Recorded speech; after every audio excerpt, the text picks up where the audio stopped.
Superman के last episode के अंदर हमने देखा था कि किस तरीके से इरेडिकेटर नाम का एक नया विलन इनके सामने आ जाता है और साथ में हमने यहाँ पे ये भी देखा कि सुपरमैन का बेटा जॉनथन जो है वो अपनी पावर्स को डेवलप करना शुरू कर चुका है और सुपरमैन उनको इस्तेमाल करना सिखा भी रहा है। लेकिन इन सब के बीच हम देखते हैं कि इरेडिकेटर का जो मकसद होता है वो ये होता है कि वो यहाँ पे जॉन का पीछा करते हुए आया है और क्योंकि उसके अंदर हाफ क्रिप्टोनियन सेल्स और हाफ ह्यूमन डीएनए पाया जाता है तो वो उसका ह्यूमन साइड को मिटा देना चाहता है और उसको सिर्फ एक प्योर क्रिप्टोनियन बना देना चाहता है। और इसी तरह हम देखते हैं कि पिछले एपिसोड के अंदर उनके बीच काफी ज्यादा बड़े लड़ाई झगड़े होते हैं।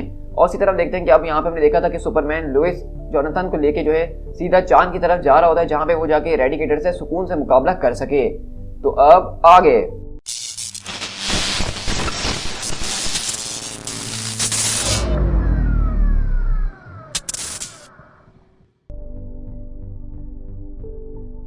तो उसी तरह हम देखते हैं कि बेसिकली हम लोग यहाँ से चांद के ऊपर शिफ्ट होते हैं जहाँ पे सुपरमैन लोइस और अपने बेटे को लेकर यहाँ पे आ रहा होता है और वहीं पे हम देखते हैं कि ये सारी की सारी चीजें देख के जॉनथन काफी ज्यादा एक्साइटेड होता है। मतलब लिटरली चांद पे आ जाना वो भी सुपरमैन के साथ, ये एक बहुत ही बड़ी बात है।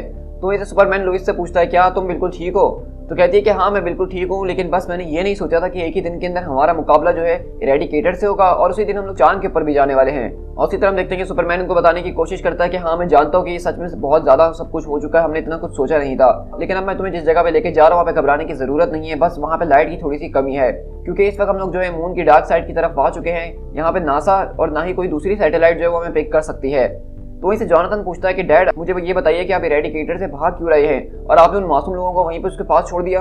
एक बहुत ही अच्छे इंसान ने ये कहा है कि वो शख्स हमेशा जीतेगा जिसको पता होगा कि उसको कब लड़ना है और उसको कब नहीं लड़ना है। तो वहीं से जॉन बोलता है कि डैड मुझे कुछ समझ में नहीं आ रहा। तो वहीं से लोइस बोलती है कि तुम्हारे डैड का कहने का मकसद ये है कि वो बेसिकली वहाँ पे इरेडिकेटर से नहीं लड़ सकते थे क्योंकि मेट्रोपोलिस के अंदर बहुत ही ज्यादा लोग मौजूद थे और वहाँ पे उनको होल्ड बैक करना पड़ रहा था ताकि उन लोगों को बचाया जा सके। तो इसी तरह सुपरमैन बोलता है कि तुम्हारी माँ ने बिल्कुल ठीक कहा, बच्चे जरा उनसे सीखने की कोशिश करो। इरेडिकेटर जो वो बहुत ज्यादा खतरनाक किस्म का इंसान है और अगर हम लोग उससे वहाँ पे लड़ते रहते तो शायद पूरा का पूरा शहर भी बर्बाद हो जाता क्योंकि वो सारे के सारे सोल जो उसके अंदर फंसे हुए हैं वो बहुत ज्यादा तकलीफ के अंदर हैं और मुझे उनको अगर छुड़वाना है तो मुझे उससे खुल के मुकाबला करना होगा और मैं होल्ड बैक नहीं कर सकता हूँ और इसलिए मुझे सबसे पहले तुम्हें और तुम्हारी मॉम को किसी सेफ जगह पे छुपाना होगा। तो वहीं से लोइस बोलती तो अच्छा तभी तुम हमें यहाँ पे इस कार्टर के पास लेकर आए ताकि इसके अंदर तुम हमें छुपा सको। तो सुपरमैन बोलता है कि ये एक गड्ढा नहीं है जिसको तुम समझ रही हो, बल्कि इससे कुछ ज्यादा ही है। खैर अभी ये मुकम्मल तौर पर तैयार नहीं हुआ है, ये भी वर्क इन प्रोग्रेस है, लेकिन इससे मेरा काम जरूर बन जाएगा। तो वहीं से लोइस बोलती है कि क्लार्क तुम्हें ये जगह मिली कैसे? तो सुपरमैन बताता है कि ये जगह मैंने सुपरमैन की डायरी से चुराई थी। मैंने पता लगाया था कि वो अक्सर यहाँ पे इस जगह पे आके कुछ ऐसे अजीबोगरीब एक्सपेरिमेंट्स कर रहा होता है जो कि शायद उसको पता है कि गलत हो गए तो पूरा का पूरा गौतम बर्बाद हो सकता है। तो इसलिए एक दिन उसका पीछा करते करते मैंने इस जगह को डिस्कवर करा। तो इसी तरह हम देखते हैं कि बेसिकली ये चांद के ऊपर जो जगह ये किसी और की नहीं बल्कि बैटमैन का एक तरह का बेस मौजूद है जहाँ पे बैटमैन अपने जबरदस्त किस्म के एक्सपेरिमेंट्स वगैरह को करता है। और अगले पल हम देखते हैं कि सुपरमैन यहाँ पे लोइस और जॉन को यहाँ पे लेकर आता है और वहीं पे अगले पल दरवाजा खुलता है जिसके अंदर से हम देखते हैं कि कुछ बैट्स आ रही होती हैं। तो लोइस पूछती है कि ये आखिरकार इतना खतरनाक किस्म का साउंड क्या है, क्या हमने यहाँ पे कोई अलार्म सेट ऑफ तो नहीं कर दिया? तो सुपरमैन बोलता है कि घबराने की कोई जरूरत नहीं है, यहाँ पे ये सिर्फ सेंट्री रोबोट्स हैं जिनको यहाँ पे बैट केव को प्रोटेक्ट करने के लिए बनाया गया है। और हम देखते हैं कि बेसिकली बैट केव के अंदर से यहाँ पे अजीबोगरीब रोबोटिक बैट्स निकलते हुए इनके ऊपर आ रही होती हैं। तो वहीं से लोइस बोलती है जितनी मुझे अपने फार्म के ऊपर बैट से नफरत है उतनी ही ज्यादा मुझे यहाँ पे भी नफरत हो रही है। लेकिन अगले बार हम देखते हैं कि जब सुपरमैन लोइस और जॉन यहाँ पे घुसते हैं तो अंदर हम देखते हैं कि यहाँ पे एक बहुत ही बड़ी सी फैसिलिटी बनी हुई है जो कि बैटमैन की है। तो वहीं से लोइस बोलती है कि ये केव ये तो सच में बहुत ही ज्यादा बड़ी है। तो वहीं से सुपरमैन बोलता है कि मैंने इसको मुकम्मल तौर पे स्कैन कर लिया है, यहाँ पे ऐसी कोई चीज़ नहीं है, लेकिन तुम लोग जरा केयरफुल रहना और किसी भी चीज़ को छूने की जरूरत नहीं है। तो वहीं से जॉन बोलता है कि डैड आखिरकार आप जस्टिस लीग को क्यों नहीं बना रहे अपनी मदद के लिए? हम लोग एक साथ मिलकर टीम अप कर सकते हैं और इरेडिकेटर की अच्छी खासी शामत बुला सकते हैं ना। तो सुपरमैन बोलता है कि नहीं जॉन, ये सारा का सारा क्रिप्टोनियन मैटर है, ये एक फैमिली अफेयर है और वैसे भी जस्टिस लीग को पहले से ही तुम्हारे ऊपर शक हो रहा है कि तुम्हारे अंदर पावर्स आना शुरू हो चुकी हैं और मैं नहीं चाहता कि तुम्हें वो लोग अभी जो है इस पूरी की पूरी चीज़ के अंदर इन्वॉल्व करना शुरू करें। टू बी ऑनेस्ट मुझे लगता है कि तुम्हें भी तैयार नहीं हो इतना जल्दी ग्रो अप करने के लिए और तुम्हें इस तरह से दुनिया के अंदर आगे नहीं बढ़ना चाहिए। मेरे ख्याल से तुम अपनी पावर को इस्तेमाल करते हुए पूरे के पूरे मेट्रोपोलिस को इस वक्त खतरे के अंदर डाल रहे थे। तो वहीं से जॉन बोलता है कि मेरे ख्याल से डैड आप ठीक कह रहे हैं कि मैं अभी मुकम्मल तौर पर रेडी नहीं हूँ। लेकिन वहीं से लोइस बोलती है कि क्लार्क हमारा सन जो है वो पहले से कहीं ज़्यादा रेडी हो चुका है और उसके सामने जो कोई भी मुश्किल आएगी उसको फेस कर लेगा, इसमें कोई बड़ी बात नहीं है। हम उसको जितना ज़्यादा प्रोटेक्ट करने की कोशिश करेंगे चीज़ें उसके लिए संभालना और भी ज़्यादा मुश्किल होती जाएंगी। It's literally a new world और जॉन को इस वक्त तुम्हारी ज़रूरत है उसके ओबी-वान की तरह ताकि तुम उसको गाइड कर सको। लेकिन अगले बार हम देखते हैं कि वहाँ पे बैट केव के अंदर इरेडिकेटर आ जाता है और कहता है कि मुझे इस बारे में कोई आइडिया नहीं है कि ये ओबी-वान कौन है, लेकिन यहाँ पे सिर्फ एक ही चीज़ है जिसके बारे में मैं जानता हूँ कि जॉनथन को इरेडिकेट करना वो बहुत ही ज़्यादा ज़रूरी है। और इसी तरह हम देखते हैं कि अगले पल यहाँ पे रेडिकेटर दोबारा उसके ऊपर आता है अटैक करने के लिए, लेकिन सुपरमैन को बचाते हुए बोलता है कि भागो और कवर को ढूंढो। और इसी तरह वो बोलता है रेडिकेटर कि तुम हमें रोक नहीं सकते हो, हम सब दोबारा एक साथ जुड़ चुके हैं। तुम्हारे क्रिप्टोनियन भाई बहन ने तुमसे मदद मांगने की कोशिश करी थी, लेकिन अब तुम इनको भी इग्नोर कर रहे हो, ये तो बहुत ही बुरी बात है। और इसी तरह देखते हैं कि लुइस और जॉन यहाँ पे छुपने की कोशिश कर रहे होते हैं। और इसी तरह देखते हैं कि यहाँ पे रेडिकेटर उस दीवार को तोड़ता हुआ लुइस और जॉन के पास पहुंच जाता है और वो यहाँ पे बेसिकली जॉन को मारने के लिए बिल्कुल तैयार है। लेकिन अगले पल हम देखते हैं कि सुपरमैन यहाँ पे आता है उसको बचाने के लिए और कहता है कि तुम चाहे जितने भी ताकतवर क्यों ना हो, लेकिन मेरा प्यार इन लोगों के लिए उससे ज्यादा पावरफुल है। तो वहीं से वो बोलता है कि तुम अपने हेरिटेज को डिफाई कर रहे हो, तुम अपने खून को खून नहीं मान रहे हो, तुम्हारा खून हमारा खून है। और शायद यही वजह है कि तुम अपने फुल पोटेंशियल के अंदर कभी भी मुकाबला नहीं करते हो। तुम्हें इस बात का डर रहता है कि तुम अपने आसपास वालों को जो है बर्बाद ना कर दो, लेकिन अब तुम्हें डरने की कोई जरूरत नहीं, क्योंकि तुम घर आ चुके हो, ये तुम्हारा घर है। और अगले बार हम देखते हैं कि रेडिकेटर बेसिकली सुपरमैन को भी ठीक उसी तरीके से जिस तरह उसने क्रिप्टो को अपने अंदर निकला था, वो सुपरमैन को निकल चुका है। और इसी तरह हम देखते हैं कि वहां पे सुपरमैन गायब हो गया है। तो वहीं से हम देखते हैं कि यहाँ पे जॉन गुस्से से पागल हो रहा था और कहता है कि मेरे डैड को वापसी लेकर आओ, यू क्रीप, उसको बाहर निकलो वापसी। तो वहीं से वो बोलता है द सन ऑफ जोरेल वहीं पे पहुंच चुका है जहां पर उसको सबसे ज्यादा प्यार मिला करता था। लेकिन वहीं से वो बोलता है कि अपना मुंह फौरन से खोलो, वरना मैं तुम्हारे लिए इसको खोल के रख दूंगा। और अगले बार हम देखते हैं कि जॉन यहाँ पे जबरदस्त किस्म की अपनी हीट विजन का इस्तेमाल करते हुए इरेडिकेटर के मुंह को जला के राख कर देता है, लेकिन इरेडिकेटर को उससे कुछ भी नहीं होता। और इसी तरह हम देखते हैं कि यहाँ पे जॉन जो है बेसिकली भागना शुरू करता है और वहां पे जाके छुप जाता है और इरेडिकेटर उसका पीछा करते हुए उसको तलाश कर ही लेता है। और इसी तरह हम देखते हैं कि यहाँ पे जॉन बेसिकली उससे मुकाबला तो नहीं कर सकता है अभी, क्योंकि उसको मुकम्मल तौर पर अपनी पावर्स को इस्तेमाल करना नहीं आया है, लेकिन वो यहाँ से भागना शुरू करता है उससे बचते बचाते। और यहीं पे अगर हम लुइस को देखें तो लुइस को भी कुछ समझ में नहीं आ रहा कि वो इरेडिकेटर जैसे एक खतरनाक मॉन्स्टर को किस तरीके से रोकेगी। लेकिन अगले बार उसके हाथ में यहाँ पे कुछ सूटकेसेस वगैरह लगते हैं जिसको वो खोल के देखती है और हम देखते हैं कि यहाँ पे बैटमैन का कुछ एक्सपेरिमेंटल सामान वगैरह मौजूद होता है। तो इसी तरह हम देखते हैं कि यहाँ से जॉन रोते हुए भाग रहा होता है और इरेडिकेटर बोलता है कि तुम्हारे स्पिरिट की तो दाद देनी ही पड़ेगी, लेकिन अब चाहे जो भी हो तुम्हारा वक्त आ चुका है, अब तुम्हारी ह्यूमन साइड को मुझे मिटाना ही होगा ताकि तुम एक फुल्ली ग्रोन जो क्रिप्टोनियन बन सको और फ्लरिश हो सको। और इसी तरह हम देखते हैं कि इरेडिकेटर वहां पे जॉन को पकड़ लेता है और वहीं से वो कहता है कि मेरी मॉम और मेरे डैड। तो इरेडिकेटर बोलता है कि हाँ, तुम भी अपने डैड के साथ बहुत जल्द उनको ज्वाइन कर लोगे दूसरे क्रिप्टोनियंस के साथ। और रही बात तुम्हारी माँ की, तो वो सिर्फ गोश्त और हड्डी, उसके अलावा कुछ भी नहीं है, वो हमसे इंफीरियर है, वो हमारे सामने कुछ भी नहीं है।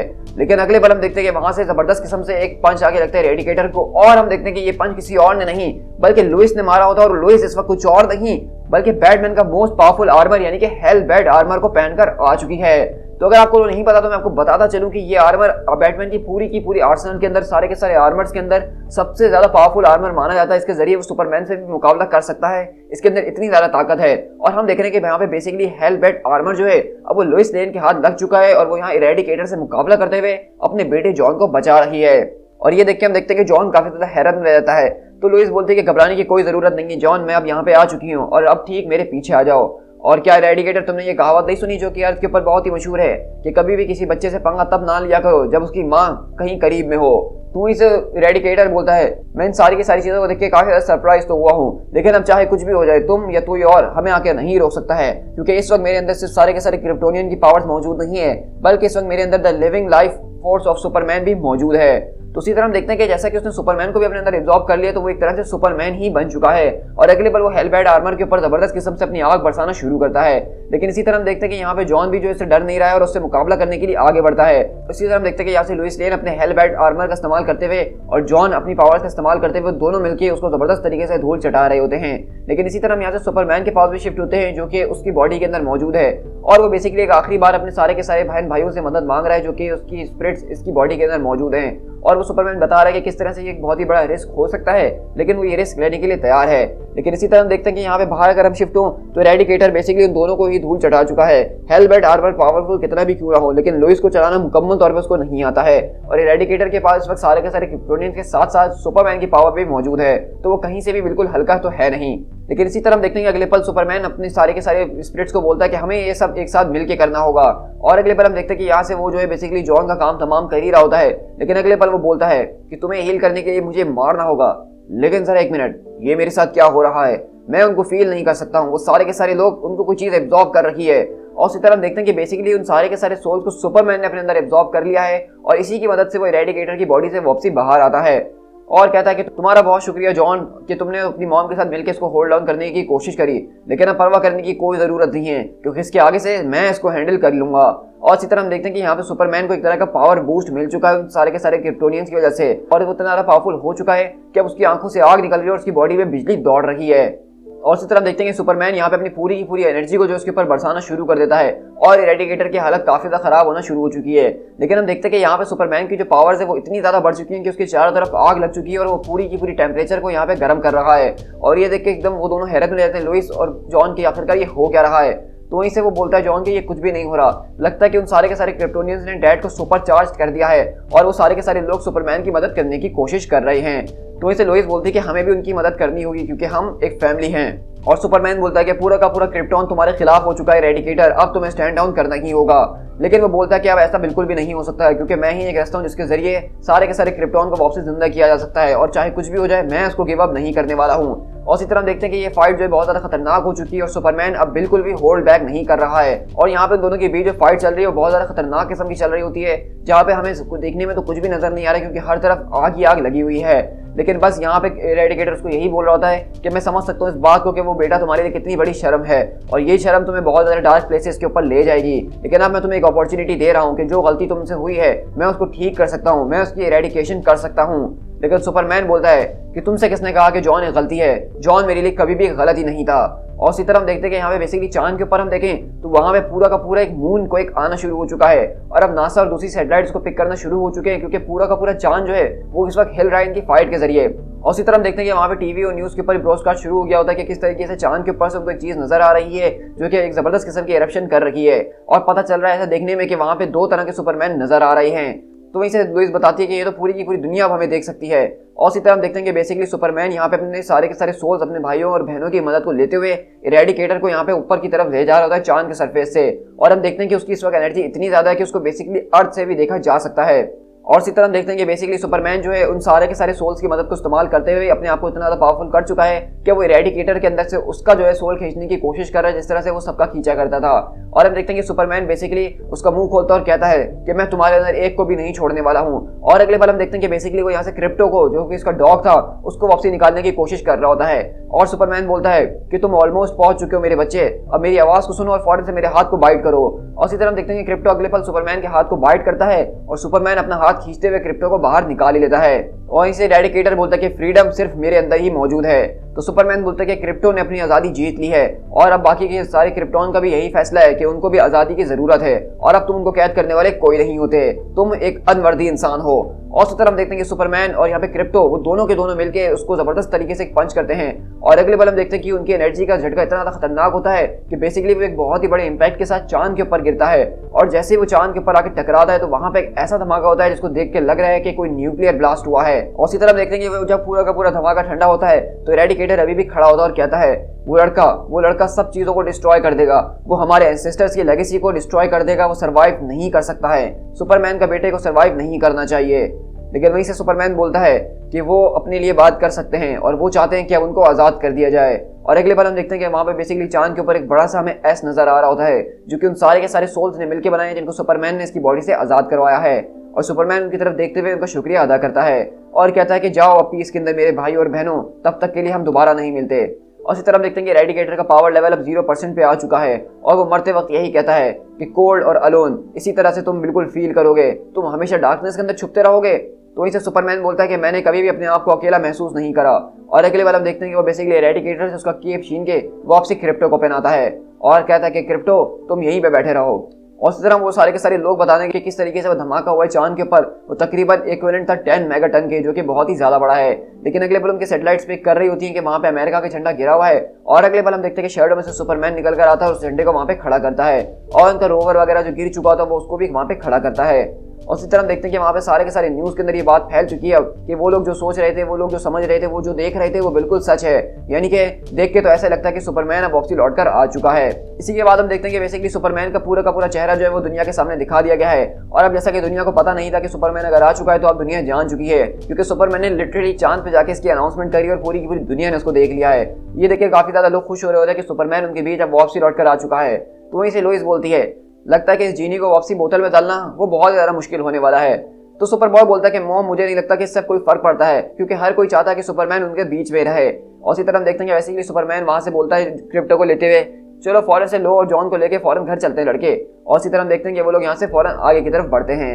इसी तरह हम लोग यहाँ से बेसिकली अर्थ के ऊपर शिफ्ट होते हैं, जहाँ पे हम देखते हैं कि यहाँ पे बेसिकली सुपर बॉय चिल्ला रहा होता है, कहता है कि मॉम जरा जल्दी करिए, मैं उस पूरी की पूरी सेरेमनी को मिस नहीं करना चाहता हूँ। तो इसे लोइस बोलती है कि हाँ इतनी भी जल्दी क्या है, पहले अच्छी तरीके से जाके तुमने बात ली क्या नहीं, तुम्हारे कानों के पीछे कहीं मून डस्ट तो नहीं लगी हुई। तो कहता है कि नहीं मॉम, मैंने सब कुछ अच्छे तरीके से कर चुका हूँ और मैंने अपनी स्वेट शर्ट को भी दोबारा से सी लिया है, मुझे नहीं पता कि डैड मुझे वो कब पहनने देंगे दोबारा। तो लोइस बोलती कि एक ना एक दिन तो जब तुम रेडी हो जाओगे तो तुम उसको पहन सकते हो, लेकिन तब तक के लिए क्या तुम अपनी सुपर मॉम के साथ रहना नहीं चाहते हो। तो वहीं से जॉन बोलता है कहीं आपका मतलब बैड मॉम तो नहीं है। तो वहीं से लोइस बोलती कि आओ मेरे पास, मैं तुम्हें बैट्स दिखाती हूँ। और इसी तरह वो दोनों यहाँ पे टीवी के ऊपर बैठ के न्यूज़ खोलते हैं। उस तरह देखते हैं कि न्यूज़ के ऊपर कुछ और नहीं बल्कि सुपरमैन को जो है मेट्रोपोलिस की चाबी दी जा रही है। जिस तरह सुपरमैन को पहले जो है की ऑफ द मेट्रोपोलिस दी गई थी, इसी तरह अब सुपरमैन जैसा कि लौट कर आ चुका है, दुनिया के सामने आ चुका है, तो उसके मेयर दोबारा से उसको शहर की चाबी दे रही हैं। और इसका बेसिकली मकसद ये है कि इस पूरी की पूरी सिटी का जो प्रोटेक्टर है वो सुपरमैन है। और इसी तरह लोइस बताती है कि तुम सच में बहुत ज़्यादा अमेजिंग होने वाले हो जॉन, मैं ये कहूँगी तुम अपने डैड से भी ज़्यादा अमेजिंग हो सकते हो। लेकिन अभी के लिए ये बात एक बहुत ही बड़ा फैक्ट है कि जब बात सुपरमैन की आती है तो उसके करीब करीब कोई नहीं आ सकता है। और इसी तरह हम देखते हैं कि वहाँ पे वो जो बीवो होता है जो कि उस बार का मालिक होता है, उसका भी लोग इंटरव्यू वगैरह लेने आ चुके होते हैं, क्योंकि सुपरमैन उसके बार के अंदर भी आया था। और उससे पूछते हैं क्या तुम्हें वाकई में लगता है कि जो शख्स तुम्हारे बार के अंदर आया था वो सुपरमैन ही था। तो बताता कि एब्सोल्युटली, मैं इस बात को कह सकता हूँ कि वही रियल डील है, ये कोई फेक या उसका क्लोन वगैरह नहीं, बल्कि सच में सुपरमैन ही है। और मैं ये खुलेआम कहना चाहूंगा कि सुपरमैन जब चाहे मेरे बार के अंदर आ सकता है।